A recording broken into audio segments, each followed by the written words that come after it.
Sir तो तिथूनच बोलत आहे. मुनावळे जे आहे, मुनावळे कोयनेच्या पलीकडच्या काठावर आहे. त्या ठिकाणी आपण वॉटर स्पोर्टचं एक सेंटर केलेलं आहे. त्या ठिकाणावरून बोटिंग करून लोक या भागाकडे येण्याचा प्रयत्न करतात. त्यामध्ये बऱ्याचशा बोटधारकांचं रोजगार अवलंबून आहे. आणि आता आपण यावर्षीच्या अर्थसंकल्पामध्ये रोपवे प्रमोट केले. रोपवे अलीकडच्या बाजूने आपण जर सुरुवात केली तर बोट चालकांना पण रोजगार कायम राहील.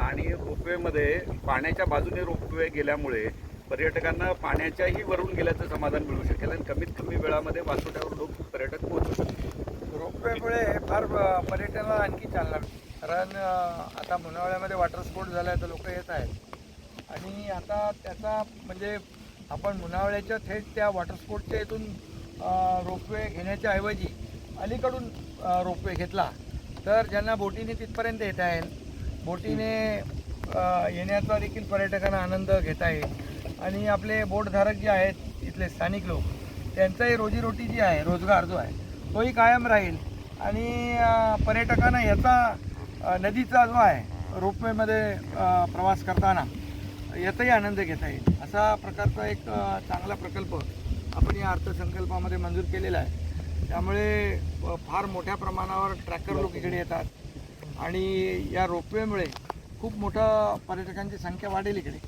आणि पर्यटनाला चालना मिळेल.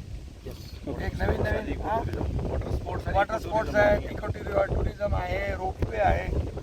हे फार वॉटर स्पोर्टचं आता त्याच्यामुळे देखील लोक इकडे येऊ लागले. प्रत्यक्षात कामाला साहेब कधी सुरुवात होईल?